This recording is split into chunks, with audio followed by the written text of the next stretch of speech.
Hello dear champions, आप सभी कैसे हैं। आई होप कि आप सभी ठीक ही होंगे। तो आज हम बात करेंगे फिजिकल फार्मास्यूटिक्स सेकंड की, जो आपको बी फार्म फोर्थ सेमेस्टर में पढ़ना है और आपकी एग्ज़ाम आपके बिल्कुल करीब है। और हम लोग आज कवर कर रहे हैं अपना यूनिट नंबर 1 और 2 के जो लॉन्ग मोस्ट इम्पॉर्टेंट क्वेश्चन होते हैं वो क्वेश्चन देखेंगे और उन्हीं क्वेश्चन के साथ इनका वो सोल्यूशन भी देख लेंगे। ठीक है, क्योंकि यहाँ पे मैं जो भी वीडियो प्रोवाइड करता हूँ बिना आंसर के या बिना सोल्यूशन के कोई भी वीडियो मैं जल्दी प्रोवाइड नहीं करता हूँ, क्योंकि आप सभी को थोड़ा सा आसानी रहती है जब क्वेश्चन के साथ उसके आंसर भी तुरंत आपको मिलते हैं। ठीक है, तो इस वीडियो में जो भी मिलेगा आपको short and long important question with solution, मतलब 7 और 10 नंबर के जो भी क्वेश्चन आपसे एग्जाम में पूछे जाते हैं वो क्वेश्चन कैसे पूछे जाएंगे वो क्वेश्चन आपको मिलेंगे और उन्हीं के साथ उनके आंसर भी मिलेंगे। ठीक है, तो वीडियो कितनी इंपॉर्टेंट होगी आप सभी को तो पता ही हो गया होगा, क्योंकि यहाँ पे क्वेश्चन के साथ आपको सोल्यूशन भी मिलने वाले हैं अगर आप सब एस फार्मा के साथ जुड़े हैं तो। ठीक है, और अगर वीडियो पर पहली बार आज आप लोग ऐड हुए हैं तो वीडियो को लाइक और चैनल को सब्सक्राइब भी कर दें ताकि नेक्स्ट वीडियो का इन्फॉर्मेशन सबसे पहले आप ही तक पहुंचता रहे। ठीक है, तो इस वीडियो में हम लोग कवर करेंगे केवल अपना यूनिट नंबर 1 और 2, और ये जो है अभी पार्ट फर्स्ट है। पार्ट सेकंड में हम लोग रिमेनिंग यूनिट को भी कवर कर लेंगे, जैसे 3, 4, 5 बचता है। ठीक है, तो उसको भी हम लोग कवर कर लेंगे।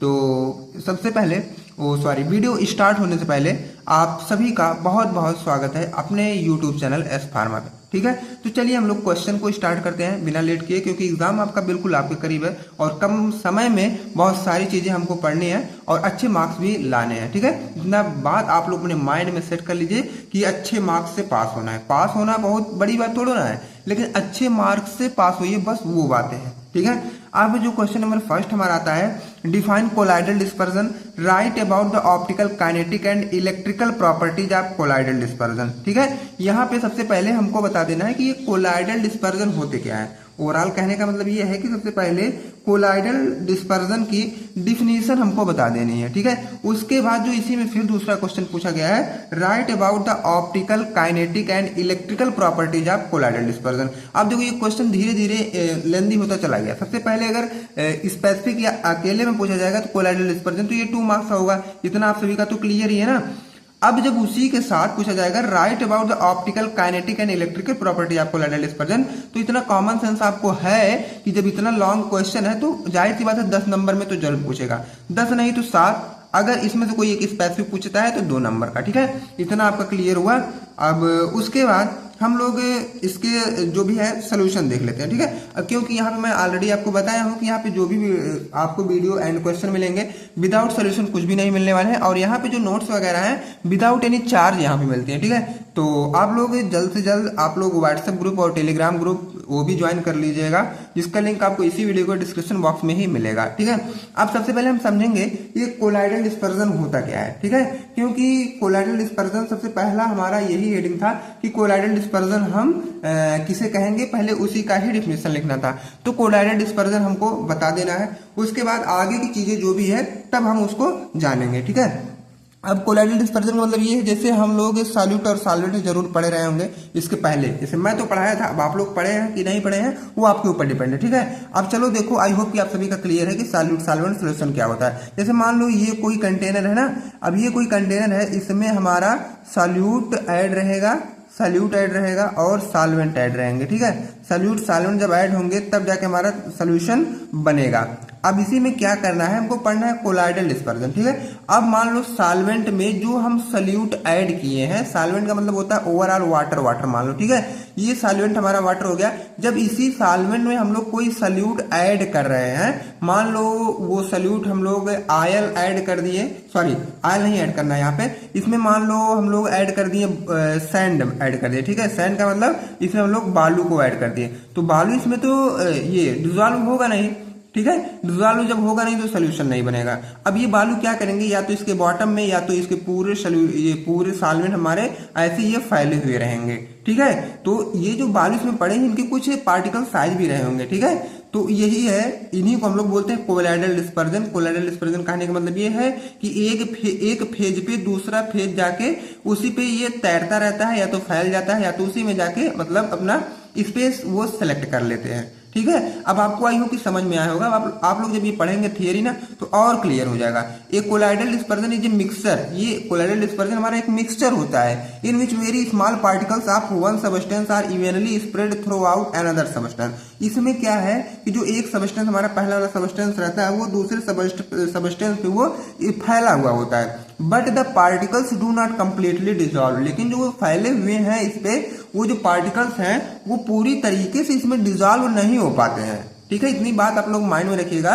ये फैले तो हैं इसमें लेकिन पूरी तरीके से इसमें डिजॉल्व नहीं हो पाते हैं। ठीक है, इन्हीं को हम लोग बोलते हैं कोलाइडल डिस्पर्जन। अब दूसरे लैंग्वेज में अगर ये नहीं समझ में आया तो दूसरे लैंग्वेज में 2 लाइन का definition, a system in which tiny particles are uniformly dispersed in another system. अब देखो ये एक ऐसा सिस्टम है जिसपे ये जो टिनी पार्टिकल छोटे छोटे पार्टिकल्स होते हैं जो यूनिफॉर्म तरीके से दूसरे सबस्टेंस पर ये डिस्पर्स्ड हो जाते हैं, उन्हीं को मतलब उनको भी हम लोग कोलाइडल डिस्पर्जन बोल सकते हैं। ठीक है, लेकिन अब हमको तो ये लग रहा है कि कोलाइडल डिस्पर्जन का डाउट आपको क्लियर हुआ। अगर सभी का डाउट्स क्लियर हुआ हो तो आप लोग अपने प्यारे से हाथों से एक प्यारा सा कमेंट तो जरूर करें, क्योंकि अगर एक कोई ऑनलाइन टीचर है बस आपसे यही चाहता है कि आप उसको सपोर्ट करो, और सपोर्ट आप करेंगे जहां से हैं वहीं सपोर्ट करिए। बस कमेंट लाइक करके ही आप लोग अपना सपोर्ट दे दीजिए, वही एक ऑनलाइन टीचर के लिए बहुत हो जाता है। ठीक है, तो आप लोग इतना तो कर ही सकते हैं। अब कोलाइडल डिस्पर्जन का हमारा क्लियर हुआ। अब इसी क्वेश्चन में पूछा गया था right about the optical property. ठीक है, क्वेश्चन को मैं साथ में लेके मैच करके चल रहा हूं क्योंकि जो पूछा है उसी का डेफिनेशन हमें देना है। Right about the optical kinetic and electrical properties of colloidal dispersion. अब यही जो हम लोग कोलाइडल डिस्पर्जन पढ़े हैं, यही जो कोलाइडल डिस्पर्जन पढ़े हैं ना, अब इसी का हमको ऑप्टिकल काइनेटिक और इलेक्ट्रिकल प्रॉपर्टीज भी फाइंड करनी है, उसको भी पढ़ना है। अब ये हम लोग धीरे धीरे उसको भी जान लेते हैं। ठीक है, इतना आपका क्लियर हुआ। बाकी मैं नोट्स में जब पीडीएफ बना के आपको प्रोवाइड करूंगा तो ये जो पेज इधर उधर ऐड है ना सब सीक्वेंस वाइज लगा के मैं दे दूंगा। ठीक है, अब यहाँ optical kinetic and electrical properties आपको दिख रहा है, तो सबसे पहले हम लोग एक एक प्रॉपर्टीज को डिस्कस करेंगे। एक एक प्रॉपर्टीज जब डिस्कस करेंगे तो अगर इनमें से तीनों में से कोई एक स्पेसिफिक आएगा ना तो फ्रेंड्स ये 7 नंबर का आएगा। लेकिन अगर तीनों ऐड करके पूछ लिया, सारी चीजें इकट्ठे पूछ रहा है तो वो 10 नंबर में भी पूछ सकता है। ठीक है, और मोस्ट इंपॉर्टेंट क्वेश्चन है। आप लोग पीवाईक्यू को चेक करेंगे ना तो कई बार ये क्वेश्चन पुटअप भी किया गया है, तो उन्हीं पीवाईक्यू बेस्ड पर ही यहाँ पे जो भी इंपॉर्टेंट क्वेश्चन मैं सेलेक्ट करता हूँ पीवाईक्यू बेस्ड ही रहते हैं सारे क्वेश्चन। तो चलिए वीडियो को एंड तक तो आप लोग जरूर बने रहिएगा। इतना मैं कह रहा हूं कि अगर एंड तक आप लोग बने हैं तो बहुत कुछ चीजें मतलब सीख के यहां से आप जाएंगे। ठीक है, तो सबसे पहले हम बात करते हैं optical properties of colloid. Colloidal dispersion या कोलाइड बात तो वही है। अब इसकी ऑप्टिकल प्रॉपर्टीज आपको पढ़ना है। अब ऑप्टिकल प्रॉपर्टी, जो ऑप्टिकल वर्ड आया है इससे आप क्या समझते हैं? ऑप्टिकल का मतलब होता है कि आंखों से रिलेटेड। तो आंखों से रिलेटेड का यहाँ पे मतलब ये है कि जो कोलाइडल डिस्पर्जन में जो हम लोग पार्टिकल्स की बात कर रहे थे उस पार्टिकल्स को हम लोग अपने आंखों से देख करके उसकी साइज, शेप, स्ट्रक्चर और मॉलिक्यूलर वेट को बताएंगे। ठीक है, वेट को जानेंगे। यही सारी चीजें हम लोग अपने ऑप्टिकल प्रॉपर्टीज ऑफ कोलाइड में पढ़ते हैं। मतलब कोलाइडल डिस्पर्जन की जो ऑप्टिकल प्रॉपर्टीज को हम लोग फाइंड करते हैं वो अपने आंखों से उसके size, shape, structure, molecular weight को एनालाइज करके ही ये सारी चीजें कर पाते हैं। उनको हम लोग बोलेंगे ऑप्टिकल प्रॉपर्टीज ऑफ कोलाइड्स। ठीक है, तो these properties helps to know about size, shape, structure and molecular weight of colloid. ये प्रॉपर्टी हमको यह जानने में मदद करती है जैसे कि उस कोलाइड्स के साइज क्या है, शेप क्या है, स्ट्रक्चर क्या है और मॉलिक्यूलर वेट क्या है। ठीक है, तो ये जो ऑप्टिकल प्रॉपर्टीज है वो हमको किसी भी कोलाइडल पार्टिकल्स की size, shape, structure, molecular weight बताने में हेल्प करती है, और ये हम अपने आंखों के हेल्प से ही देख पाते हैं। और अब वो आंखों के हेल्प हम लोग कई सारे मेथड उसमें फॉलो करते हैं, तब कहीं जाके हमारा क्लियरिटी देखने को मिलता है। जैसे टिंडल इफेक्ट भी वहां पे हम लोग फॉलो करवा सकते हैं, अल्ट्रा माइक्रोस्कोपी भी यूज कर सकते हैं, इलेक्ट्रॉन माइक्रोस्कोपी और टर्बिडिटी, कई सारे मेथड हैं जिनका यूज करके हम ये सारी चीजें कर सकते हैं। ठीक है, अब टिंडल इफेक्ट आप लोग जब छोटे छोटे रहे होंगे ना, या तो बड़े तो हो गए होंगे, लेकिन जब आप लोग बड़े हो जाते हैं तब ये सारी चीजें फोकस नहीं करते हैं। जब आप लोग छोटे रहे होंगे तो एक चीज जरूर देखे होंगे, एक जब बंद रूम रहता है, मतलब बंद कमरा है और उसमें कहीं से लाइट नहीं आ रही है, लेकिन कमरे के ऊपर जो रोशनदान छोटा सा खुला होता है ना, वहां से जब सूर्य की प्रकाश आती है तो उस सूर्य की प्रकाश में आप लोग देखते होंगे कि बहुत सारे गर्दा उड़ रहा है इसमें। ठीक है, डस्ट पार्टिकल्स उड़ रहे हैं, तो वो जो बीम लाइट की आ रही है ना, इन्हीं को हम लोग टिंडल इफेक्ट बोलते हैं। ठीक है, ये जो लाइट स्कैटर्ड हुई है इधर उधर, उन्हीं को ही हम लोग टिंडल इफेक्ट बोलते हैं। अब थोड़ा सा अपना फार्मास्यूटिक्स के लैंग्वेज के अकॉर्डिंग यहाँ थियरी क्या लिखा है, अब एक एक को हम लोग डिटेल में वो भी बात कर लेते हैं, क्योंकि यहाँ फार्मास्यूटिक्स के अकॉर्डिंग हमको लेके चलना है और उसी से कोरिलेट करके ही यहाँ पे डेफिनेशन लिखी गई है। ज्यादा घबराइएगा मत, बहुत आसान टॉपिक है और बहुत आसान सब्जेक्ट भी है। आप लोग बहुत अच्छे मार्क्स से पास भी होंगे अगर इस फार्मा के साथ आप लोग ऐड हुए हैं तो, ठीक है। अब टिंडल इफेक्ट क्या होता है यहाँ पे जानिए। When a beam of light is pass through a colloidal solution kept in dark, सबसे पहले तो कोई एक कोलाइडल सॉल्यूशन रहेगा, उसको एक अंधेरे कमरे में रखा जाएगा, ठीक है। फिर उसी कोलाइडल सॉल्यूशन पे ही हम लोग अपना लाइट की बीम जो होती है उसको पास करवाएंगे। लाइट की बीम का कहने का मतलब ये है कि किसी भी ग्लास में अपना सोल्यूशन हम लोग रख देंगे, इधर से कोई टार्च मारेंगे अंधेरे कमरे में। उसके बाद देखिए the path of the beam get illuminated with blue colour, तो जो लाइट हम लोग इस पे लगा रहे हैं ना, तो वो पार्टिकल्स जो है वो थोड़े से चमकने लगेंगे ब्लू कलर के, तो वो जो लाइट का पथ रास्ता है वो थोड़ा सा ब्लू कलर का दिखने लगेगा, मतलब ब्लू कलर में चमकने लगेगा। This phenomena is known as Tyndall effect, और इस फिनोमेना को हम लोग टिंडल इफेक्ट बोलते हैं।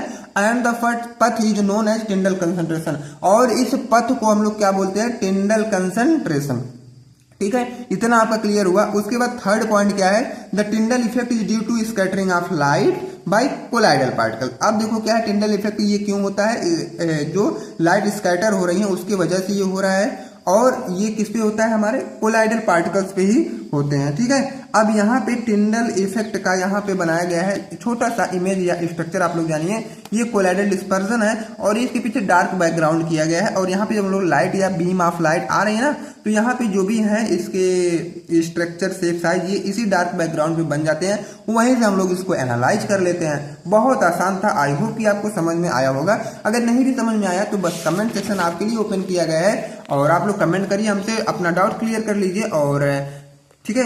अब उसके बाद हम लोग नेक्स्ट पॉइंट पे चलते हैं। True solution does not show this. अब अगर कोई ट्रू सोल्यूशन रहेगा, ठीक है, तो वो मतलब इस पे ऐसी चीजें नहीं दिखेंगी। They have small particle size, क्योंकि उनकी जो पार्टिकल साइज होती है वो बहुत छोटी होती है, ठीक है। ये भी क्लियर हुआ पॉइंट। उसके बाद नेक्स्ट पॉइंट है heterogeneous colloidal dispersion show this.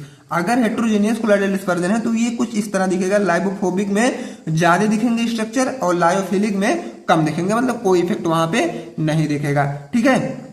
अब हमारा पहला जो टिंडल इफेक्ट था ये क्लियर हुआ। अब इसी में हमारा जो दूसरा आता है ये है अल्ट्रा माइक्रोस्कोपी। अल्ट्रा का मतलब आप लोग समझ रहे हैं कि नहीं, किसी भी चीज को मतलब किसी भी चीज का प्रो वर्जन का मतलब कोई भी चीज मतलब अल्ट्रा चीजें। अल्ट्रा चीजें का मतलब आई होप कि आपको पता होगा ना कि अच्छी से अच्छी बेहतर से बेहतर चीजें। अब ये अल्ट्रा माइक्रोस्कोप मतलब माइक्रोस्कोप बहुत बेस्ट क्वालिटी का रहेगा, तब जाके हम लोग वहां से आइडेंटिफाई कर पाएंगे कोलाइडल पार्टिकल्स को, ठीक है। When a intense light beam is pass through the solution against dark background at right angle. अब जो क्या है, डार्क बैकग्राउंड करना है और अपना जो भी सोल्यूशन उसको रखना है, उसी में लाइट को पास करवाना है, ठीक है। अब राइट एंगल के मतलब राइट एंगल से कुछ मतलब लाइट को कन्वर्ट करके हम लोग उस पर यूज करेंगे। उसके बाद जो डार्क बैकग्राउंड है वो प्लेन रहेगा, उसी पे हम लोग को ऑब्जर्वेशन कर लेना होता है, ठीक है, ऑब्जर्व करना होता है। The particles will appear as the bright spot which can be observed and counted. अब ये जो ब्राइट स्पॉट आपको दिख रहा है, चमकीली जगह, वहीं पे पार्टिकल धीरे धीरे दिखाई देने लगते हैं, और वहीं पे हम लोग माइक्रोस्कोप का यूज करके जो भी नॉलेज होता है उसको वहीं से उस पार्टिकल के बारे में अचीव कर लेते हैं। ये आपको एग्जाम्पल वो फिगर दिख रहा होगा, ये कंडेंस्ड लेंस है, और यहाँ से हम लोग लाइट मारते हैं 90 डिग्री पे, ये लाइट जो रोटेट करके चली जाती है राइट एंगल से। उसके बाद यहाँ ब्राइट स्पॉट पे ये पार्टिकल्स दिखा, उसके ऊपर माइक्रोस्कोप लगा के हम लोग इसकी सारी नॉलेज या हिस्ट्री पता कर लेते हैं। इतना आपका क्लियर हुआ। उसके बाद इलेक्ट्रॉन माइक्रोस्कोपी क्या होती है, अब हम इसको जानेंगे। इलेक्ट्रॉन माइक्रोस्कोपी मतलब जब हर एक माइक्रोस्कोपी फेल तो फाइनली हमारी इलेक्ट्रॉन माइक्रोस्कोपी वहां पे पास करती है इमेज को, ठीक है। अब देखो इसमें क्वालिटी क्या है, it give actual picture of the colloidal particle. ये कोलाइडल पार्टिकल की एक्चुअल पिक्चर को ही फाइंड कर लेते हैं, ठीक है। एक्चुअल में मतलब जो रियलिटी है वो ये बता देते हैं। उसके बाद high energy electron beam are pass, और जो हाई एनर्जी इलेक्ट्रॉन बीम होती है ना, मतलब लाइट की, वो पास करवाते हैं it is use to observe the size shape and structure of colloid particle. इतना तो पता है कि हम लोग किसी भी कोलाइडेड पार्टिकल के ये साइज शेप और स्ट्रक्चर को ऑब्जर्व करने के लिए ही यूज कर रहे हैं। तो इतना आपका क्लियर हुआ कि इलेक्ट्रॉन माइक्रोस्कोपी में जो पिक्चर है कोलाइडल पार्टिकल से वो एक्चुअली मिलते हैं और हाई एनर्जी इलेक्ट्रॉन बीम वहां पे हम लोग पास करवाते हैं, तब जाके उसके साइज शेप स्ट्रक्चर अच्छे तरीके से ये क्लियर हो पाते हैं। ठीक है, अब ultra microscopy, electron microscopy, Tyndall effect, ये सारी चीजें आपकी क्लियर हुई। अब टर्बिडिटी भी छोटा सा डिफिनेशन है, इसी के साथ इसको भी हम लोग देख लेते हैं, क्योंकि कभी कभी टर्बिडिटी केवल अकेले में 2 मार्क्स में पूछता है ना, तो डिस्टर्ब ना होइएगा, यहीं से पढ़ के जाइए 10 मार्क्स वाले में से। बाकी हम 2 मार्क्स वाला वीडियो भी बनाएंगे, निचोड़ कर रहेगा वो, तो उसको भी देख लीजिएगा। बाकी यहीं से आप लोग अपना कंसंट्रेट माइंड कर लीजिए, क्योंकि हम सोचते हैं बस आप लोग एक वीडियो देख लीजिए और उसी में आपका सारा डाउट क्लियर हो जाए, क्योंकि समय बहुत कीमती है, आप सभी को पता होगा। तो जब तक आप लोग वीडियो पे समय दे रहे हैं अपना 100% दीजिए, इधर उधर माइंड को ना करिए। ठीक है, टर्बिडिटी मतलब क्या होता है? All colloidal dispersion show turbidity, जो मतलब जितने भी कोलाइडल डिस्पर्जन है वो टर्बिडिटी शो करते हैं according to molecular weight of colloidal particles. किसके अकॉर्डिंग? कि उस कोलाइड पार्टिकल्स की मॉलिक्यूलर वेट क्या है उसके अकॉर्डिंग टर्बिडिटी हर एक कोलाइडल डिस्पर्जन शो करते हैं। Spectrophotometer are used to check this. और कोलाइडल डिस्पर्जन अगर हमें चेक करना है टर्बिडिटी को तो स्पेक्ट्रोफोटोमीटर का यूज करेंगे। Turbidity directly proportional to molecular weight, जितना ज्यादा मॉलिक्यूलर वेट रहेगा उतना ज्यादा उस सोल्यूशन में या कोलाइडल डिस्पर्जन में टर्बिडिटी भी रहेगी। ठीक है, अब टर्बिडिटी भी आपका क्लियर हुआ। अब काइनेमेटिक प्रॉपर्टी, अब ये जो कोलाइड्स हैं अब हम इनके काइनेमेटिक प्रॉपर्टी भी देख लेते हैं। These particles help to known about the motion of colloidal particles in colloidal dispersion. Kinematic मतलब हम लोग फिजिक्स में स्टार्टिंग में पढ़े थे ना कि मोशन से रिलेटेड ऐसी चीजें जिनमें गति हो, मोशन हो ना। अब हमारे कोलाइडल पार्टिकल्स जो होते हैं इनमें मूवमेंट के अकॉर्डिंग हम लोग इसकी स्ट्रक्चर वगैरह सारी चीजें चेक करेंगे। These particle help to known about the motion of colloidal particle in colloidal dispersion. Colloidal dispersion में कोलाइडल पार्टिकल की मोशन के जब हम लोग उसके मतलब मोशन को पता कर लेते हैं, ठीक है, उसको हम लोग बोलते हैं काइनेमेटिक प्रॉपर्टीज ऑफ कोलाइड्स। अब ये मोशन को चेक करने के लिए ब्राउनियन मोशन पहले फॉलो कराएंगे, डिफ्यूजन देखेंगे, सेडिमेंटेशन देखेंगे और विस्कोसिटी देखेंगे। तो सबसे पहले हम लोग ब्राउनियन मोशन की बात कर लेते हैं। ब्राउनियन मोशन मतलब जिगजैग मोशन, आप सभी को पता होगा, क्लास 8, 9, 6 से ही पढ़ते आ रहे होंगे ना। ब्राउनियन मोशन टेढ़ी मेढ़ी गति, इसका हिंदी वर्जन है। It is the zigzag motion of colloidal particles in colloidal dispersion in continuously random manner. अब रैंडम मैनर कहने का मतलब ये है कि जो भी यहाँ पे पार्टिकल्स होते हैं ना, कभी इधर कभी इधर कभी इधर कभी इधर कभी इधर कभी इधर, मतलब डांस करते रहते हैं, ऐसा जानो। ठीक है, it is given by scientist Robert brown. अब देखो ब्राउनियन मोशन किस साइंटिस्ट के द्वारा दिया गया था? रॉबर्ट ब्राउन के द्वारा। अब इनका नाम ही था रॉबर्ट ब्राउन, इसलिए ये अपने नाम से ही मोशन रखे ब्राउनियन मोशन। ठीक है, particle continuous strike to each other and to the wall of container. ये जो पार्टिकल्स होते हैं यहाँ पे दिख रहा है ना, ये इसका पूरा वॉल है और इसके अंदर जो भी मतलब पार्टिकल्स हैं ये हमेशा एक दूसरे से लड़ते भिड़ते रहते हैं, इधर उधर डांस इसी में करते रहते हैं। ठीक है, देख रहे हो, कोई इधर गया, कोई इधर, फिर इधर से फिर इधर फिर इधर, ऐसे इसमें इन लोग करते रहते हैं। अब देखो वेलोसिटी जितना मतलब अगर वेलोसिटी हाई रहेगी तो पार्टिकल साइज वहां पे कम रहेगा। अब ब्राउनियन मूवमेंट अगर ज्यादा हुआ तो स्टेबिलिटी ज्यादा ही हो जाएंगे। ठीक है, कोलाइडल डिस्पर्जन की। तो ब्राउनियन मोशन या ब्राउनियन मूवमेंट आपका क्लियर हुआ होगा। अब उसके बाद इसी में हमारा है डिफ्यूजन। डिफ्यूजन भी कभी कभी अकेले में 2 मार्क्स में पूछा जाता है ना, तो क्लियर कर लीजिए अच्छी तरीके से यहीं पर ही आप लोग। अब उसके बाद it is the movement of particles from an area of higher concentration to area of lower concentration. Diffusion सीधा सीधा कहने का मतलब ये है कि जब कोई भी पार्टिकल्स या ड्रग के पार्टिकल्स जब हायर कंसंट्रेशन की तरफ से लोअर कंसंट्रेशन की तरफ मूव करते हैं उन्हीं को हम लोग बोलते हैं डिफ्यूजन। यहाँ पे लिखा गया है ना, सॉरी यहाँ पे इमेज बनाया गया है, इधर क्या है कंसंट्रेशन ज्यादा ड्रग्स की और इधर कम है, तो धीरे धीरे इधर के जो पार्टिकल्स हैं इधर अपना जाके इक्विलिब्रियम कंडीशन ये क्रिएट करेंगे। ठीक है, it is based on Fick's first law, और ये बेस्ड होता है फिक्स के फर्स्ट लॉ पे, that particles diffuse continuously until equilibrium reach. अब जब तक ये दोनों बराबर नहीं हो जाते हैं तब तक इनका मोशन इधर उधर चलता रहता है। ठीक है, तो ये हमारे यहाँ डिफ्यूजन। अब इसी में सेडिमेंटेशन भी हम लोग क्लियर कर लेते हैं। सेडिमेंटेशन क्या होता है? It is settling down of disperse phase particle into dispersion medium due to gravity. अब डिस्पर्जन मीडियम में जो हमारे डिस्पर्ज फेज होते हैं वो धीरे धीरे नीचे आके सेट हो जाते हैं। नीचे आके सेट का मतलब जैसे पानी में बालू गिराया जाता है तो कुछ समय बाद आके ये बॉटम में चिपक जाते हैं ना, उन्हीं प्रोसेस को ही हम लोग सेडिमेंटेशन बोलते हैं। It is depend upon molecular weight of colloidal particles, और ये कोलाइडल पार्टिकल्स के मॉलिक्यूलर वेट पर पूरे तरीके से डिपेंड करते हैं। अगर मॉलिक्यूलर वेट ज्यादा रहा तो सेडिमेंटेशन भी उतने ज्यादा तेजी से होगा। अगर एक गिलास पानी है और उसमें हम लोग एक मान लो 10 ग्राम का बॉल डाल रहे हैं, मतलब 10 ग्राम का हाँ गोली डाल रहे हैं मान लो, और एक में 1 किलो का डाल रहे हैं, तो सबसे पहले नीचे कौन आएगा? जिसका वेट 1 किलो रहेगा। तो कहने का सेंस ये है कि मॉलिक्यूलर वेट अगर ज्यादा तो सेडिमेंटेशन तेज होगा। ठीक है। It is also depend upon the density, और ये डेंसिटी पर भी डिपेंड करता है कि उस जिस सोल्यूशन में ये सारी चीज हम लोग कर रहे हैं उस सोल्यूशन की डेंसिटी क्या है। ठीक है, घनत्व क्या है। ओके, इतना आपका क्लियर हुआ। अब विस्कोसिटी की हम लोग बात कर लेते हैं, इसी में विस्कोसिटी की बात कर लेते हैं। It is the resistance to fluid to flow under an apply stress. जैसे ये कोई भी अगर फ्लूइड फ्लो कर रहा है, अगर हम लोग उस पर स्ट्रेस अप्लाई कर रहे हैं तो स्ट्रेस अप्लाई करने के बाद भी उसके फ्लो में कितनी बाधा या रुकावट आ रही है उन्हीं को हम लोग विस्कोसिटी बोलते हैं। It is depend upon shape size and molecular weight. ये डिपेंड करते हैं उस पार्टिकल के शेप साइज और मॉलिक्यूलर वेट क्या है। ठीक है, molecular weight is directly proportional to viscosity.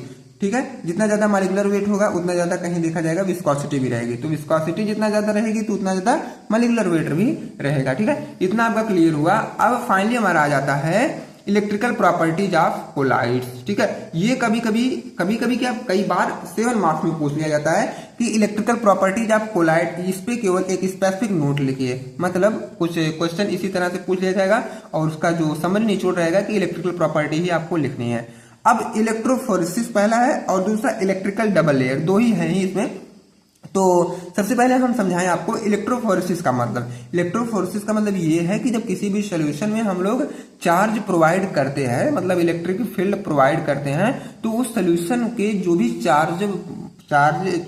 Charge particles होते हैं वो क्या है, इधर उधर मूव करने लगते हैं। बस यही इलेक्ट्रोफोरेसिस कहलाता है। Movement of charge particle under the influence of electric current. जैसे भी हम लोग इलेक्ट्रिक करंट प्रोवाइड करते हैं तैसे जो चार्ज पार्टिकल होते हैं इधर उधर उसमें मोशन आ जाता है, हलचल मच जाता है। ठीक है, अब देखो ये थ्योरी लिखी क्या गई है इसमें। In this process an electric field is apply to a colloidal fluid. जब किसी भी कोलाइडल फ्लूइड में हम लोग इलेक्ट्रिक फील्ड अप्लाई करते हैं, allowing a colloidal particle to move, तो जैसे इलेक्ट्रिक वो पाता है तैसे कोलाइडल पार्टिकल इधर उधर मूव करने लगते हैं। The charge of particle can be determined by observing the buildup near electrode. अब ये जो चार्ज है, मतलब पार्टिकल्स पे कौन सा चार्ज है, ये हम लोग डिटरमाइन करते हैं। वो जैसे हम लोग इलेक्ट्रिक उसमें अप्लाई करते हैं तो वो इलेक्ट्रोड के पास जाके धीरे धीरे इकट्ठा होने लगते हैं, वहीं से हम लोग को ऑब्जर्व कर लेते हैं।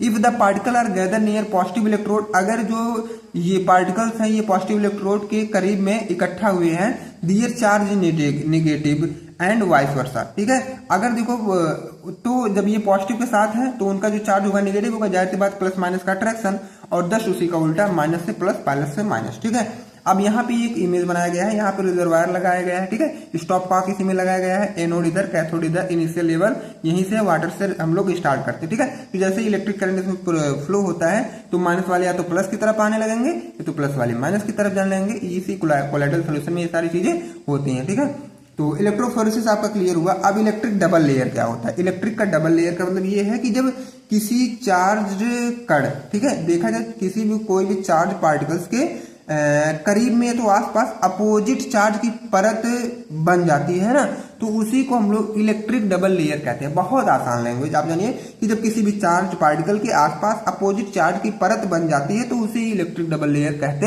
हैं। The particles are charge in the theory of depositing ion at immovable site in the first layer. पहले लेयर पे जो कि इमूवेबल साइट रहती है वहीं पे जाके ये आयंस वगैरह कलेक्ट हो जाते हैं। The second layer content diffuse mobile layer, और जो दूसरी लेयर होती है उसमें डिफ्यूज मोबाइल आयंस भी वो अपने साथ ही रखती है। ठीक है, इतना आपका क्लियर हुआ। अब उसके बाद हम लोग नेक्स्ट भी देख लेते हैं। नेक्स्ट पॉइंट हमारा, the charge on both of these level is the same. दोनों लेवल पे जो चार्ज है वो सेम ही दिखेंगे आपको। The development of a potential known as electrokinetic potential arises from the two layer structure. अब देखो ये जो डेवलपमेंट हुआ पोटेंशियल का, तो इसको हम लोग इलेक्ट्रोकाइनेटिक पोटेंशियल के नाम से ही जानते हैं, क्योंकि ये दोनों लेयर पे स्ट्रक्चर अपने जो भी हैं बना लेते हैं। They move under influence of electric field due to the growth of potential around this particles. अब इस पे क्या है, इलेक्ट्रिक फील्ड जब ही लगता है तभी जाके पोटेंशियल मतलब वहां पे जनरेट होता है और इधर उधर पार्टिकल से ये फैल जाते हैं। ठीक है, यहीं पे हमारा जो आंसर नंबर फर्स्ट था वो एंड हो गया। तो क्वेश्चन कितना लेंदी था, मैं लेंदी आपको इसलिए पढ़ा रहा हूं कि क्योंकि कुछ भी पूछा जाए तो आप लोग उसको मिस करके ना आइए, लिख के आइए, कुछ भी लिखिए। एक बार आप लोग जब पढ़े रहेंगे ना तो आपके माइंड में जरूर एक बार चलेगा कि यार कोई सर, एक बार पहले कहेंगे कोई सर, फिर कहेंगे एस फार्मा वाले सर पढ़ाए थे हमको। ठीक है, तो इतना हम आप सभी के लिए कर ही सकते हैं। तो पहला क्वेश्चन आप सभी का क्लियर हुआ। अब उसके बाद हम लोग नेक्स्ट क्वेश्चन देखते हैं। पहले अपने क्वेश्चन सीरीज लाते हैं। यहाँ पे हमारा क्वेश्चन सेकंड आ गया, राइट शॉर्ट नोट ऑन। अब आपको क्या करना, इकट्ठे 60 नोट पूछ लेगा। अगर ये अलग अलग पूछेगा तो 2 नंबर में, इकट्ठा पूछा तो 10 नंबर में, 1 2 3 अगर पूछा तो 7 नंबर में। जाहिर सी बात है, आप सभी को पता है इतनी चीजें। Peptization, disperse system, electrolyte, conservation, protective action, इतने में किसी पर भी 60 नोट पूछ सकता है। तो हम लोग ये जो भी है उसको भी हम लोग कवर कर लेते हैं। यहाँ पे क्लियर किया गया है ना, जैसे कोजर्वेशन है, पेप्टाइजेशन है, प्रोटेक्टिव एक्शन है, इलेक्ट्रोलाइट वगैरह है। तो हम लोग एक एक का डिफिनेशन देखेंगे और जो भी इसमें मिस हो रहा है मैं उसको 2 मार्क्स वाले में ये डिफिनेशन वहां पे आपको बता दूंगा। ठीक है, तो घबराइएगा मत, ऐसा मत बोलिएगा कि सर छोड़ दिए हैं, तो वो जरूर मैं 2 मार्क्स वाले में कवर कर दूंगा। और आई होप कि आप लोग हमारी पूरी वीडियो भी देखते होंगे, जितने भी 3 4 5 वीडियो जाती हैं एक सब्जेक्ट की, आप लोग जरूर देखते होंगे। और आई होप कि आपको वीडियो पसंद भी आती होगी। ठीक है, अगर पसंद आती है तो थंब का आप लोग रिएक्ट जरूर करें, तो हम जान जाएंगे कि आपको पसंद आ रही है, और लाइक तो जरूर करिएगा। ठीक है, अब इफेक्ट ऑफ इलेक्ट्रोलाइट। सबसे पहले इफेक्ट ऑफ इलेक्ट्रोलाइट क्या होता है, उसी के अंदर हमारे छोटे छोटे डिफिनेशन आते हैं, coacervation, peptization, protective action. Effect of electrolyte, जैसे कोई भी कोलाइडल डिस्पर्जन है, कोलाइडल पार्टिकल्स हैं, उनमें इलेक्ट्रोलाइट का क्या इफेक्ट आता है, क्योंकि हम लोग कोलाइडल से ही रिलेटेड सारी चीजें पढ़ रहे हैं। तो कोलाइडल डिस्पर्जन या कोलाइडल पार्टिकल अपने माइंड में हमेशा सेट करके चलिए कि क्या होता है। ठीक है, क्योंकि बार बार कोई भी टीचर रहेगा वो आपका नहीं बताएगा। अब जो भी पॉइंट्स है उस पर हम लोग आते हैं, वही बताएगा टीचर। ठीक है, इफेक्ट ऑफ इलेक्ट्रोलाइट की बात कर लेते हैं। ऑन एडिशन और removal of electrolyte in colloidal dispersion में affect the stability of colloid. अब किसी भी कोलाइडल डिस्पर्जन में से या तो हम लोग ऐड करेंगे या तो रिमूव करेंगे कोई भी इलेक्ट्रोलाइट, तो उसके स्टेबिलिटी पे, कोलाइड का जो स्टेबिलिटी है उस पर तो थोड़ा सा इफेक्ट पड़ेगा। ठीक है, इफेक्ट तो उस पर पड़ सकता है। अब देखो एडिशन और रिमूवल, अब इस कंडीशन में क्या है, हम लोग बढ़ा रहे हैं। दूसरी पॉइंट में on addition of excess of electrolyte, अब इसमें क्या है, 2 कंडीशन थी ना, तो हम इसमें बढ़ा रहे हैं। Addition of excess of electrolyte, particles of colloidal dispersion precipitate due to accumulation of oppositely charge particle. अब अपोजिटली चार्ज पार्टिकल की वजह से जो कोलाइडल डिस्पर्जन है वो प्रेसिपिटेट हो जाती है, दोनों अलग अलग। ठीक है, अब स्टेबिलिटी उस कंडीशन में घट जाएगी। यहाँ पे आप लोग देख रहे होंगे फिगर, कोलाइडल डिस्पर्जन इधर है, इलेक्ट्रोलाइट के प्रेजेंस हुआ है तो ये इसका कोगुलेशन हुआ, नीचे आके ये लोग इकट्ठा बैठ गए, प्रेसिपिटेट हो गए। ठीक है, बॉटम में। इतना आपका क्लियर हुआ आई होप। अब उसके बाद हम लोग नेक्स्ट जानेंगे कोजर्वेशन, इसी में हमको कोजर्वेशन भी पढ़ना है। तो अब हम लोग कोजर्वेशन की बात कर लेते हैं। When 2 opposite charge hydrophilic colloid are mixed, जब 2 अपोजिट चार्ज, ठीक है, आपस में मिक्स किया जाता है, प्लस या minus, then there will be separation of the colloid rich layer. उसके बाद वहां पे हम देखते हैं, मतलब जो भी कोलाइड रिच लेयर है उनको हमको अलग अलग करना होता है। ठीक है, जब दोनों हम लोग आपस में मिक्स करते हैं। The colloid rich layer is known as coacervate, और जो वही जो कोलाइड रिच लेयर बन रही है उसको हम लोग कोजरवेट बोलेंगे। द फिनोमिनन इज कॉल्ड कोजर्वेशन, और इस पूरे फिनोमिनन को हम लोग क्या बोलेंगे, कोजर्वेशन बोलेंगे। ठीक है, एग्जाम्पल की बात करें तो जिलेटिन इधर है और अकैसिया, जिलेटिन मान लो पॉजिटिव चार्ज, अकैसिया पे नेगेटिव चार्ज, दोनों को ऐड करेंगे तो पॉजिटिव माइनस एक ही में मिलके ये कोजरवेट क्रिएट कर लेंगे। यही कोजर्वेशन है, बस कुछ नहीं है। ठीक है, और ये जो कोलाइड रिच लेयर बनती है उन्हीं को हम लोग कोजरवेट बोलते हैं। ये जो कोलाइड रिच बनी है ना, इन्हीं को कोजरवेट बोलेंगे हम लोग। तो इतना आपका क्लियर हुआ। अब पेप्टाइजेशन की बात आती है, बहुत इजी वे में है ये पेप्टाइजेशन। हम लोग इससे मतलब पेप्टाइजेशन का डिफिनेशन क्या है, it is used for the formation of stable colloidal dispersion. Peptization का यूज तभी हम करते हैं जब हमको स्टेबल कोलाइडल डिस्पर्जन बनाना होता है, तभी हम लोग पेप्टाइजेशन का यूज करते हैं। ठीक है, तो पहला पॉइंट ये है आपका। सेकंड पॉइंट है, it is the process of converting a precipitate into colloidal dispersion by shaking it with dispersion medium in the presence of small amount of electrolyte या पेप्टाइजिंग एजेंट। अब छोटे मतलब थोड़े से अमाउंट इलेक्ट्रोलाइट या peptizing agent डाल करके, ठीक है, अपने अनस्टेबल कोलाइड डिस्पर्जन में। अब वही जब थोड़ा सा इलेक्ट्रोलाइट या पेप्टाइजिंग एजेंट ऐड करते हैं तो वो जो अनस्टेबल हुआ स्टेबल में चेंज हो जाता है, उन्हीं को हम लोग बोलते हैं पेप्टाइजेशन। क्लियर बात की गई, converting a precipitate into colloidal dispersion by shaking it with dispersion medium. Dispersion medium के साथ इसको या तो शेक करेंगे in the presence of small amount of electrolyte, और किसके प्रेजेंस में, इलेक्ट्रोलाइट का थोड़ा सा अमाउंट इसमें हम लोग डाल देते हैं, तभी जाके ये हमारा अनस्टेबल से स्टेबल में तभी जाके बन पाता, अदरवाइज ये बने बनेगा नहीं। पेप्टाइजिंग एजेंट मतलब इलेक्ट्रोलाइट भी यूज करिए यहाँ पे आप लोग, अनस्टेबल से इसको स्टेबल में लाइए, ठीक है। तो ये भी आई होप कि आप सभी का क्लियर हुआ होगा। एंड अब गोल्ड नंबर, जो कि ये तो अपने आप में बहुत देखा जाए तो कई बार ये क्वेश्चन पूछा गया है, गोल्ड नंबर, तो क्योंकि ये ना थोड़ा सा डिफरेंस दिखता है, ठीक है। जैसे एक मतलब रील्स है ना, वायरल हुई है कि ये अलग लेवल का बंदा है, तो ये अलग दिखता है कुछ, ठीक है। अब इसमें देखो इसकी अलग क्या है, इसीलिए ये बार बार पूछा भी जाता है। The amount of protective colloid in mg, अब प्रोटेक्टिव अमाउंट यहाँ, प्रोटेक्टिव कोलाइड यहाँ आपको लेना है mg में, पहला बात। Which prevent the coagulation of gold solution when 1 ml of NaCl added to it, जब 1 ml हम लोग NaCl ऐड करेंगे तो वो क्या है, गोल्ड सोल्यूशन जो 10 ml है उसकी कोगुलेशन को वो रोके, उन्हीं को हम लोग गोल्ड नंबर बोलेंगे। जैसे ये स्टेबल कोलाइड है 10 ml हम लोग लिए हैं, इसमें 0.1% NaCl मतलब 1 ml मिला दिए, तो ये अनस्टेबल कोलाइड का फॉर्मेशन कर लिया। अब जब इसी में हम लोग 0.1% AgNO3 डालेंगे इसी में, तब जाके स्टेबल कोलाइड हमारा बन के आएगा, उन्हीं को हम लोग गोल्ड नंबर बोलेंगे। और एक पॉइंट इसमें भी ये भी लिख सकते हैं कि गोल्ड नंबर हम लोग यूज करते हैं एक कोलाइड को स्टेबल बनाने में, ठीक है, जिसमें हम लोग 0.1% AgNO3 भी यूज करते हैं उस कोलाइड को स्टेबल बनाने में, ठीक है। इतना आप सभी का क्लियर हुआ होगा। अब 2 क्वेश्चन आपका क्लियर हुआ, और ये जो दोनों क्वेश्चन थे आपके यूनिट नंबर 1 के ही थे, और यूनिट नंबर 1 के दोनों अपने आप में बहुत जबरदस्त क्वेश्चन, अपने में बहुत दमदार क्वेश्चन देखा जाता है। और इतना मैं कवर कर दिया तो जानो कि बहुत सारे क्वेश्चन इसमें आ जाएंगे, छोटे छोटे, और कुछ लॉन्ग क्वेश्चन भी आएंगे। तो अब आपको ये माइंड में अपना अच्छे सेट करना है कि क्वेश्चन किस अकॉर्डिंग पूछा जाएगा, और सर हमको पढ़ाया क्या है, टोटल नॉलेज में आपको दिया हूँ, ठीक है। लेकिन क्वेश्चन थोड़ा सा इधर उधर करके आता है तो आप लोग जरूर लिख के आएगा। अब आते हैं क्वेश्चन वाले सीरीज में, हमारा 3rd क्वेश्चन आता है क्या, illustrate various non Newtonian system including plastic, pseudoplastic, dilatant with mechanism and example.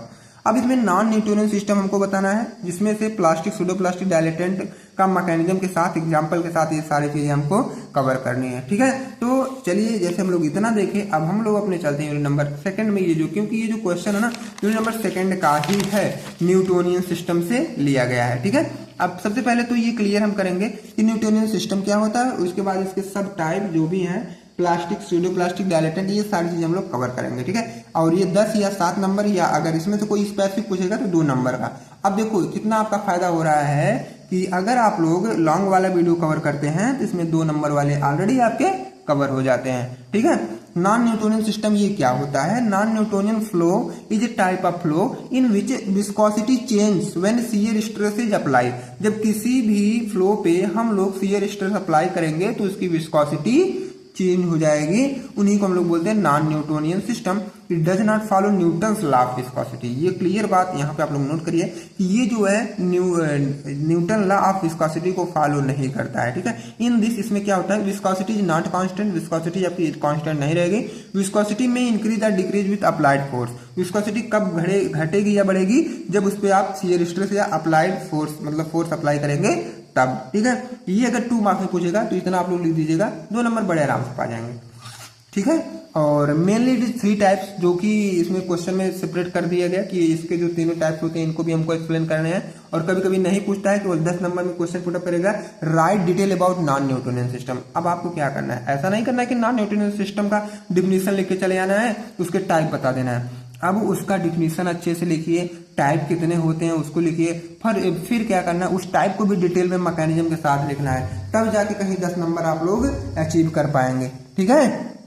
अब उसके जो टाइप्स हैं ये 3 है, प्लास्टिक फ्लो, स्यूडोप्लास्टिक फ्लो और डायलेटेंट फ्लो। अब ये प्लास्टिक फ्लो सबसे पहले एक एक को हम लोग जानेंगे थोड़ा डीप में। प्लास्टिक फ्लो क्या होता है, plastic flow is a type of non Newtonian flow in which a substance does not start flowing until a minimum force is apply. अब देखो, जैसे पहले इसको समझाने से पहले आप लोग को मैं एक एग्जांपल देता हूँ। आप लोग मंदिर गए होंगे, ठीक है, तो मंदिर में गए होंगे, कुछ लोग नारियल वगैरह चढ़ाते हैं तो उसको फोड़ते हैं, और अगर ऐसा भी नहीं किए तो कभी नारियल आप लोग जरूर फोड़े होंगे। और ये नारियल एक खूजा वाला आता है ना, जिसके ऊपर थोड़ा सा हेयर टाइप का रहता है ना, खूजा टाइप से, वो को क्या है, उसको जब हम थोड़ा थोड़ा मान लो हथौड़ी से फोड़ रहे हैं, हैमर से फोड़ रहे हैं, ऐसे से करते हैं आराम से, तो क्या वो फूटता है? नहीं फूटता है ना। लेकिन कुछ कंडीशन ऐसी आती है कि जब इसी हैमर की चोट बहुत तेज से हम लोग मारते हैं तब जाके वह टूट जाता है। ठीक है, तो समरी यहाँ से क्या निकल के आ रही है कि उस जो भी पार्टिकल्स या मटेरियल्स हमको मिले हैं वो धीरे धीरे हम लोग फोर्स अप्लाई करें तब तो नहीं टूट रहा है, लेकिन जब एक बार कस के हथौड़े से मारे लास्ट में जिसको उतना चाहिए, मतलब जिसको सॉरी उसको जितना चाहिए था उतना जब उसको फोर्स मिला तब जाके वह टूटा। ठीक है, अब जब टूटा का मतलब क्या हुआ कि वो क्या है, फ्लो किया। फ्लो का मतलब अपनी जगह को चेंज कर दिया। अब देखो उसमें वही लिखा है, plastic flow is type of non Newton flow in which substance does not start flowing until a minimum force. जब उस नारियल के टुकड़े पे हम लोग कम फोर्स लगा रहे थे तब तो वो नहीं फूट रहा था। ठीक है, लेकिन जब वो अपने यील्ड वैल्यू को पा गया, यील्ड वैल्यू मतलब जितना उसको चाहिए, तब जाके वह टूट गया। अभी बताएंगे यील्ड वैल्यू क्या होती है। The material behaves like a solid at first when enough force is apply it start flowing in liquid. अब देखो इस कंडीशन में जो मटेरियल्स होते हैं ये पहले व्यवहार कुछ ऐसा करते हैं कि हम सॉलिड हैं, लेकिन एक दो हथौड़े मारने के बाद वो खड़े रहेंगे कि हम सॉलिड हैं। लेकिन जैसे 5-6 हथौड़े लगेगा उस पर ना, तो वो बोल देंगे भाई हम लिक्विड हैं, अब हम फ्लो कर जा रहे हैं। ठीक है, इसको हम लोग बोले प्लास्टिक फ्लो। अब यील्ड वैल्यू क्या होती है? यील्ड वैल्यू का मतलब ये है कि जैसे मान लो कि हम लोग खाना खाते हैं ना, खाना खा रहे हैं, मान लो किसी को 5 रोटी की भूख है, तो 5 रोटी की भूख है कि 1 रोटी खिलाया जाएगा, आपका पेट नहीं फुल हुआ, 2 नहीं, 3 नहीं, 4 नहीं, लेकिन जैसे 5वां आप खाएंगे कहेंगे यार अब तो मैं फुल हूँ ना। तो यील्ड वैल्यू आपकी खाने की क्या है? 5 ही है। तो यही होता है किसी भी चीज को करने के लिए मैक्सिमम हमको फोर्स कितना अप्लाई करना पड़ रहा है। The amount of shear stress are required to break the floccules is called yield value. कोई फ्लैक्यूल्स है उसमें हम लोग कितना अमाउंट दे रहे हैं, कितना स्ट्रेस लगा रहे हैं उसको तोड़ने के लिए, उसी को हम लोग बोलते हैं यील्ड वैल्यू। ठीक है, जैसे ये फ्लॉक्स कोई है, इसमें हम लोग फोर्स लगाए तो ये इतना ब्रेक डाउन हुआ। ठीक है, थोड़ा सा ब्रेक डाउन हुआ, थोड़ा सा फोर्स लगा, थोड़ा सा ब्रेक डाउन हुआ। अब इसी पे और कस के हम लोग फोर्स लगाएंगे तो यील्ड वैल्यू लगा देंगे लास्ट में, तब जाके ये पूरा बिखर जाएगा टूट के। ठीक, अब आपको तो इतना चीज क्लियर हुआ होगा। अब उसके बाद हम लोग नेक्स्ट देख लेते हैं, after yield value they follow Newton law of flow. जब ये यील्ड वैल्यू में आ जाते हैं तो न्यूटन लॉ ऑफ फ्लो को ये धीरे धीरे फॉलो कर लेने लगते हैं। ठीक है, सीयरिंग स्ट्रेस इधर है, रेट ऑफ सीयर इधर है। जितना ज्यादा हम लोग सीयरिंग स्ट्रेस बढ़ाएंगे उतना ज्यादा हमको रेट ऑफ सीयर देखने को मिलेगा, और फाइनली हमको यील्ड वैल्यू यहाँ पे कुछ देखने को मिल जाएगा। ठीक है, यहाँ पे धीरे धीरे मारे कुछ नहीं हुआ, लेकिन जैसे यील्ड वैल्यू आ गया तुरंत ये धीरे धीरे फ्रैक्स हो गया, टूटा गया। ठीक है, तो इतना आपका क्लियर हुआ। अब मैथमेटिकली हम लोग इसको देखेंगे। कोई भी अगर न्यूमेरिकल पूछता है तो इस तरह करिएगा। एफ इसमें क्या है, एफ इक्वल टू हमारा क्या मतलब, सबसे पहले तो समझिए फार्मूला इसका क्या है। Mu equal to capital F minus small f upon g, इसका ये फार्मूला है। अब इसका मतलब क्या होता है, capital F equal to shearing stress आप लोगों ने देखा, जी मतलब रेट ऑफ सीयर, और म्यू मतलब विस्कोसिटी, एफ का मतलब है यील्ड वैल्यू। तो capital F minus small f into g. तो अब इसको जब सॉल्व करेंगे आप लोग तो F minus f equal to mu into g, तो mu equal to F minus f upon g. ठीक है, अगर आप लोग मैथ पढ़े होंगे तो इस न्यूमेरिकल को बड़े आराम से समझ जाएंगे। प्लास्टिक विस्कोसिटी ये है म्यू, और एग्जांपल ये फ्लैक्यूलेटेड सिस्टम में ही देखने को मिलता है। ठीक, अब उसके बाद स्यूडो प्लास्टिक फ्लो क्या होता है। एक फ्लो हमारा क्लियर हुआ, अब ये स्यूडो प्लास्टिक फ्लो भी हम लोग देख लेते हैं। बहुत आसान है, कुछ भी कठिन नहीं है, केवल आप लोग थोड़ा सा कंसंट्रेट माइंड से देखिए और कोई भी चीज सीखने की अपने अंदर जिज्ञासा लाइए, तब जो भी चीजें हैं तब जाके आपको आसान लगेंगी। अगर आप लोग बिना मन के कोई भी काम करते हैं, कोई भी काम अगर बिना मन के करते हैं तो कुछ भी नहीं होगा उसमें। जो भी आप लोग काम कर रहे हैं, दौड़ रहे हैं, खेल रहे हैं, खा रहे हैं, टहल रहे हैं, मस्ती कर रहे हैं, कुछ भी कर रहे हैं, उसको मन से करिए, तब उस काम करने का मजा ही कुछ और अलग होता है। ठीक है, लेकिन जब आप पढ़ाई करें उसको और मन से पढ़ाई करिए। ठीक है, इतना आपका क्लियर हुआ होगा। स्यूडोप्लास्टिक फ्लो को हम एक दूसरे नाम से भी जानते हैं, shear thinning system. Shear thinning system मतलब जैसे भी हम इस सोल्यूशन में सीयर अप्लाई करेंगे तो वो जो भी सोल्यूशन है वो क्या है, थिन हो जाएंगे। थिन का मतलब कि वो पतले हो जाएंगे।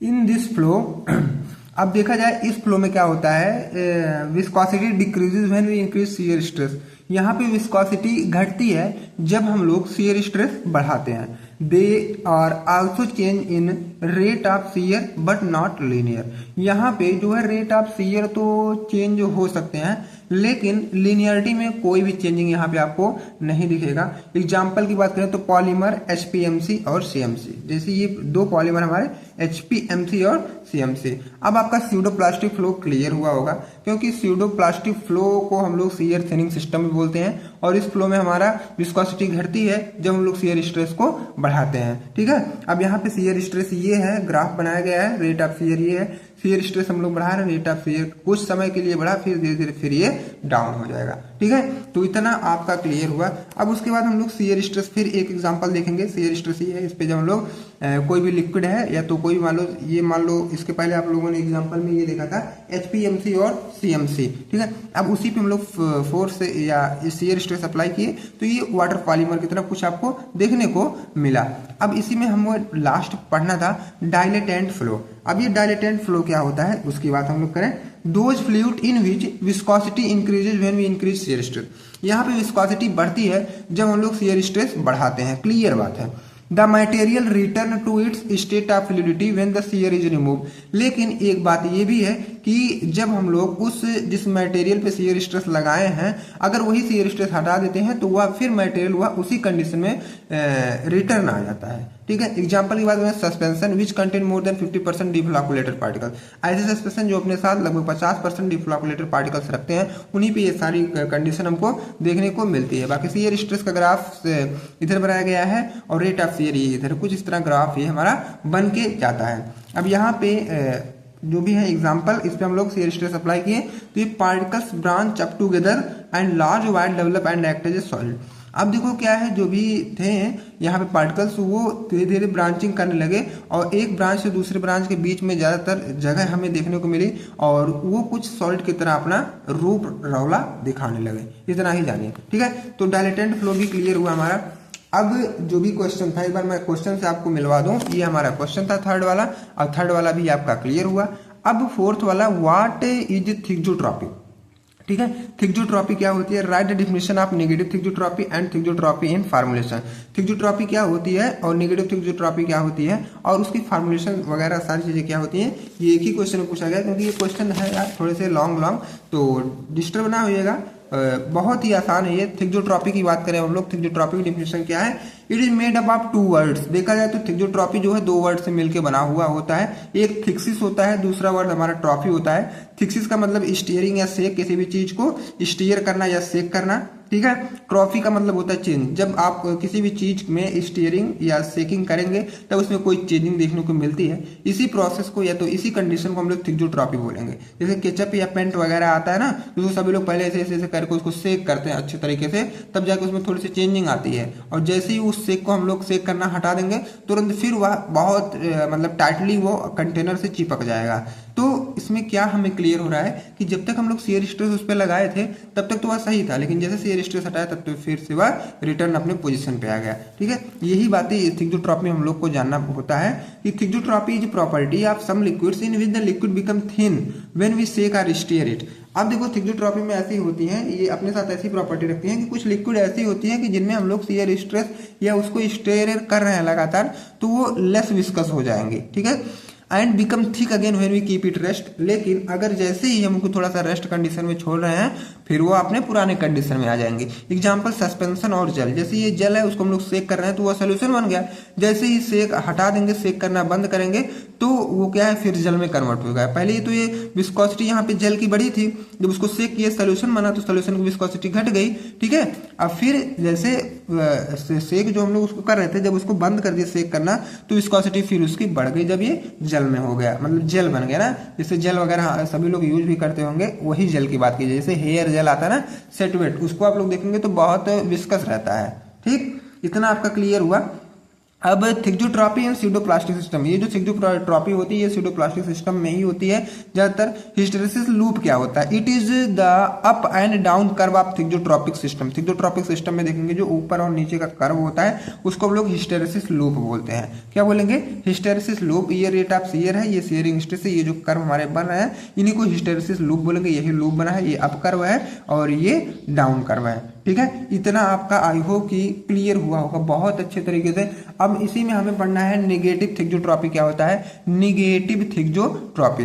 अब ये क्या होता है, negative thixotropy is property of some liquid in which the liquid become the air more viscous when we shake or stir it. कुछ लिक्विड हमारे ऐसे होते हैं जिनको हम लगातार अगर शेक कर रहे हैं या स्टीयर कर रहे हैं तो वो बहुत ज्यादा गाढ़े हो जाते हैं, and become thin again when we kept at rest. लेकिन फिर वही कंडीशन आ जाती है जब हम उसको रेस्ट के पोजीशन में रखते हैं तो फिर वह पतले हो जाते हैं। It is also called anti thixotropy, इसको हम लोग एंटी थिक्जोट्रॉपी के नाम से भी जानते हैं। इसका जो एग्जाम्पल है फ्लॉकुलेटेड सस्पेंशन, इसका एग्जाम्पल है। अब ये दो छोटे छोटे नोट्स भी कभी कभी 2 मार्क्स में पूछे जाते हैं कि बल्ज और स्पोर्स क्या होता है। कभी कभी ना 2 मार्क्स में पूछते हैं, या तो ऐसा होता है कि दोनों में डिफरेंस पूछ लेंगे, बल्स और स्पोर्स में दोनों डिफरेंस क्या है।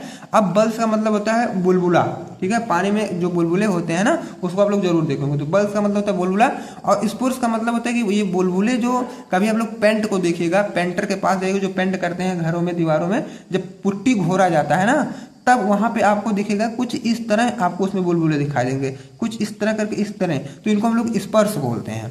और जो बुलबुले पूरा एकदम गोल दिखाई देते हैं तो उनको बल्स बोलते हैं। अब ये देखो होते क्या है, balls substance which can swell in presence of water give a balls. अब देखो वाटर की प्रेजेंस में जो सबस्टेंस स्वेल कर जाते हैं उन्हीं को हम लोग बल्स बोलते हैं। एग्जांपल बेंटोनाइट जेल, ठीक है, ये रेट ऑफ शियर है, ये शियरिंग स्ट्रेस है, बल्स सेम हो, ये बल्स जो है किनारे कहीं पे ये वाटर की प्रेजेंस होती है ये ऐसे स्वेल कर जाएंगे। ओके, अब स्पर्श क्या होता है, in some highly structured thixotropic material, कुछ हाईली स्ट्रक्चर्ड थिक्जोट्रॉपिक मटेरियल में क्या होता है, the bulged curve actually develop into spur. अब जो बल्ज कर्व होते हैं ये एक्चुअली में डेवलप हो जाते हैं हमारे, ठीक है, स्पोर के फॉर्म में। एग्जांपल की बात करें तो procaine penicillin gel for injection in 2% carboxy methyl cellulose solution, ये जब इंडस्ट्री मैन्युफैक्चरिंग होता है तो वहां पे ज्यादातर स्पोर्स हमको दिखाई देते हैं, ठीक है।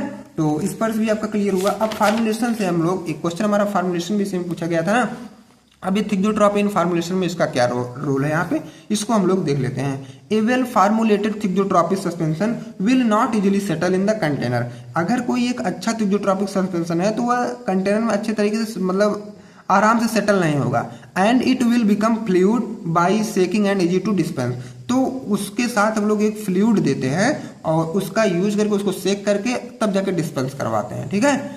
अब thixotropy is an important property of liquid pharmaceutical system. Pharmaceutical system में देखा जाए तो थिक्जोट्रॉपी क्या है, एक इंपॉर्टेंट प्रॉपर्टीज भी ये अब इस समय अपना रोल प्ले कर रही हैं। The greater the thixotropy the higher is the physical stability. अगर थिक्जोट्रॉपी ज्यादा है तो फिजिकल स्टेबिलिटी भी ज्यादा रहेंगी। अब रेस्ट क्या है, during storage suspension become gel and more stable. Rest की कंडीशन में क्या है, ये अगर कोई भी सस्पेंशन को हम लोग स्टोर करेंगे तो जेल बनेंगे और ज्यादा ये स्टेबल भी बनेंगे। थिक्जोट्रॉपिक प्रॉपर्टीज एग्जांपल की बात करें तो क्रीम ऑइंटमेंट, ये इसमें ही ये ज्यादातर हमको देखने को मिलता भी है, ठीक है। अब हमारा क्वेश्चन नंबर 4 भी क्लियर हुआ।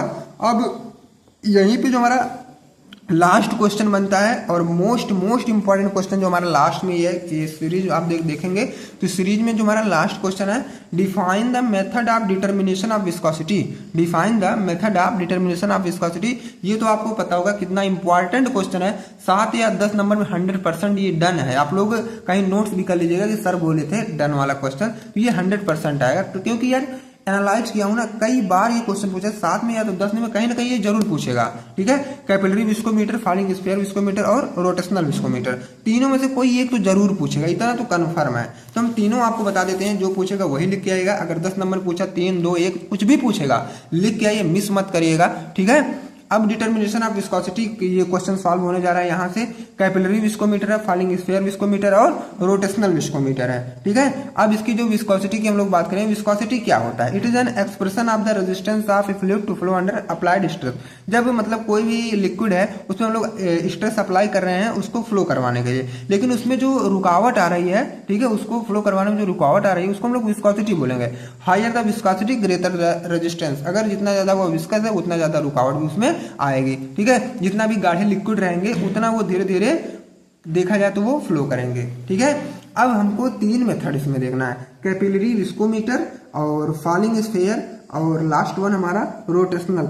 तो सबसे पहले कैपिलरी विस्कोमीटर देखेंगे, बहुत आसान है, कैपिलरी का यूज इसमें करना है और कैपिलरी का यूज करके हम लोग लिक्विड की डेंसिटी को पता कर लेंगे बस, और इसमें कुछ नहीं करना है, ठीक है। इसको हम लोग यूट्यूब विस्कोमीटर भी कहते हैं, और यूट्यूब विस्कोमीटर आप लोग इसका दूसरा नाम जरूर याद करिएगा, क्योंकि कई बार एग्जाम में पूछा गया है कि यूट्यूब विस्कोमीटर डायरेक्टली पूछ लिया जाता है कि यूट्यूब विस्कोमीटर किसे बोला जाता है, तो डाइवर्ट मत होइएगा आप लोग, मैं बार बार कह रहा हूं, ठीक है। अब इसमें जो पहला पॉइंट है, a capillary viscometer is a laboratory used to measure the viscosity या फिर लिक्विड। ये जो कैपिलरी विस्कोमीटर होता है ये एक लेबोरेटरी मेथड होता है जिसका यूज हम लोग किसी भी लिक्विड की विस्कोसिटी या थिकनेस को चेक करने के लिए हम लोग यूज करते हैं।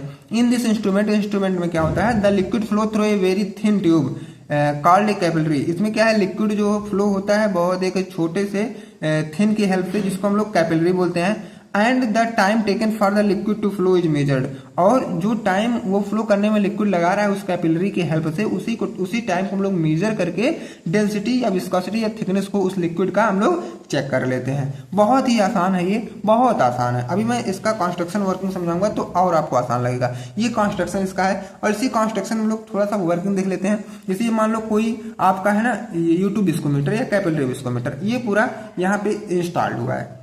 अब इसकी दो सेक्शन, एक इधर है, एक ये फर्स्ट, ये सेकंड है, एक सेक्शन 2 भी यहाँ पे लगा होता है, ठीक है। अब इसमें सबसे पहले इसका कंस्ट्रक्शन बता दूं, ये यू शेप्ड ग्लास ट्यूब होता है, 2 बल्ब इसमें होते हैं, बल्ब ए और bulb B. 1 section tube will be apply on tube second में एक सेक्शन ट्यूब यहाँ पे अप्लाई कर दिया जाता है और फर्स्ट को ऐसे छोड़ दिया जाता है। यहीं से हम लोग लिक्विड को फिल करेंगे। उसके बाद इस सेक्शन ट्यूब की हेल्प से हम लोग लिक्विड को सक करके ऊपर लाएंगे। उसके बाद दोनों में मार्किंग कर देंगे, ठीक है। अब मार्किंग करने के बाद हम लोग धीरे धीरे वहीं से एनालाइज करेंगे उसकी ये विस्कोसिटी को, ठीक है, टाइमिंग को देखते हुए। अब ये सारी चीजें कैसे करेंगे ये तो हम वर्किंग में ही जानेंगे। अब इसका वर्किंग क्या है, जब आप लोग थियरी के साथ जानेंगे तो बहुत मजा आएगा।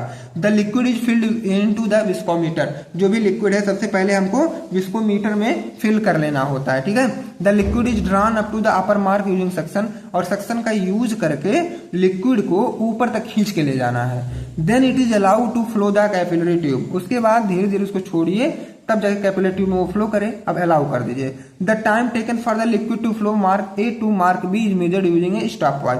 अब यही जो है ए से बी तक आने में लिक्विड को कितना समय लग रहा है इसी टाइम को मेजर करके कैलकुलेट कर लीजिए। बस वहीं से हम लोग विस्कोसिटी या थिकनेस को मेजर कर लेंगे, ठीक है। That this time is use to calculate, जो भी टाइम मिला है उसी टाइम को रख के फार्मूले में कैलकुलेशन कर लेना होता है और कुछ नहीं करना है। कितना आसान हुआ आपको पता हो गया होगा ना।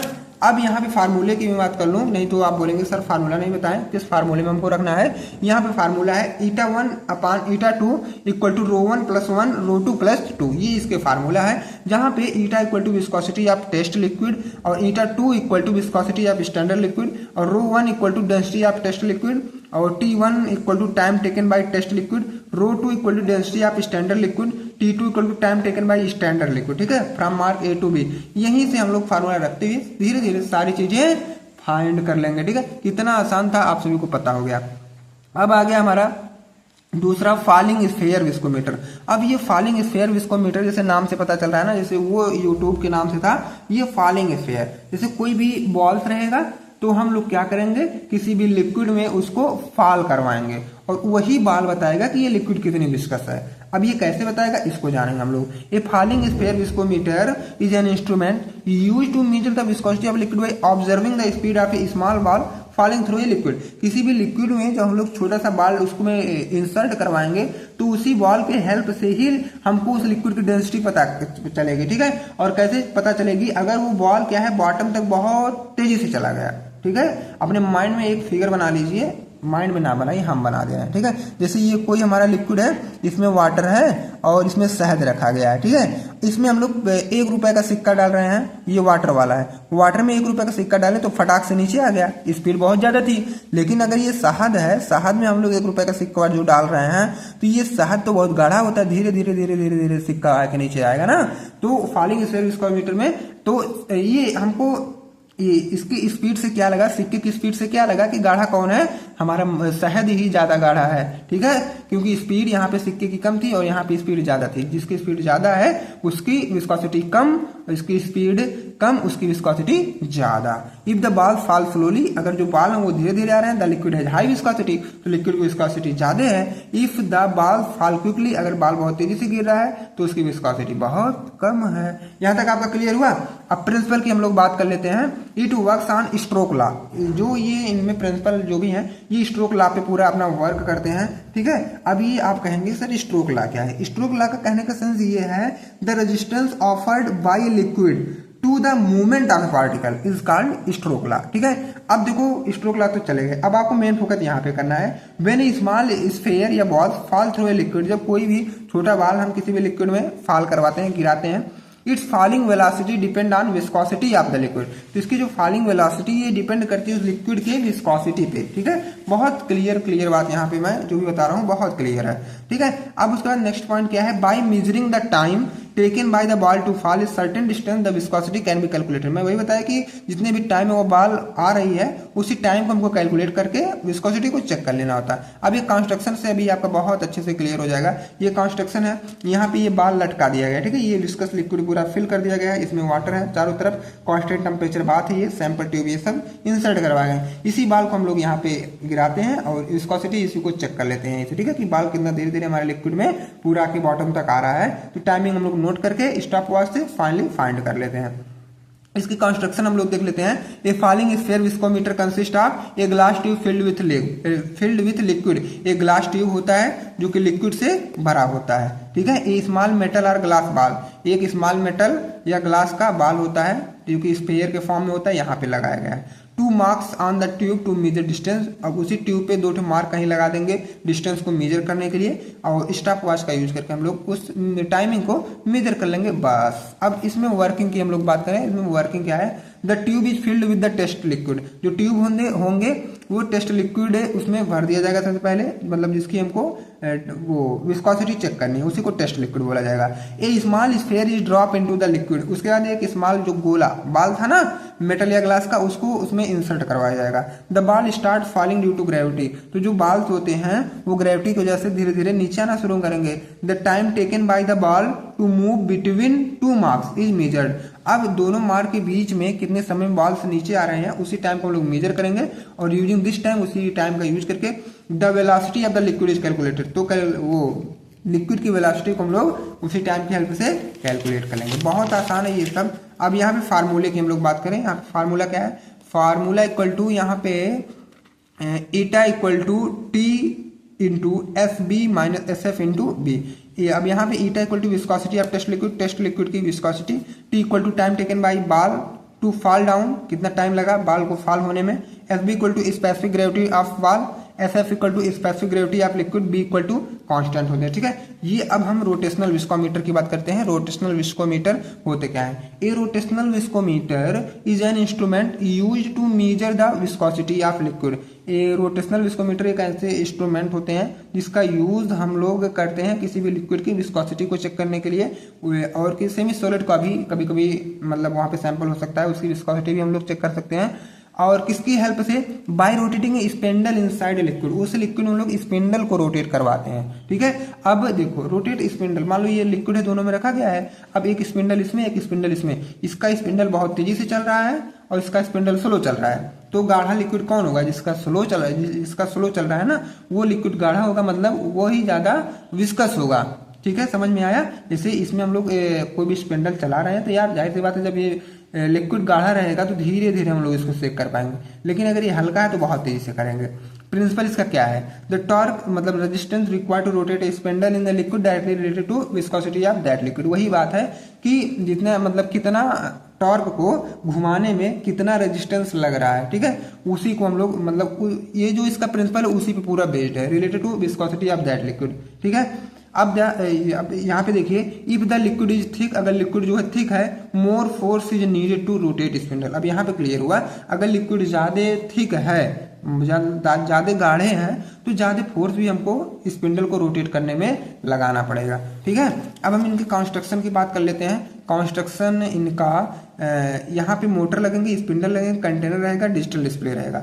रोटेट द स्पिंडल, स्पिंडल को रोटेट करने के लिए हमारा मोटर रहता है। स्पिंडल क्या है, लिक्विड में प्लेस्ड किया जाता है।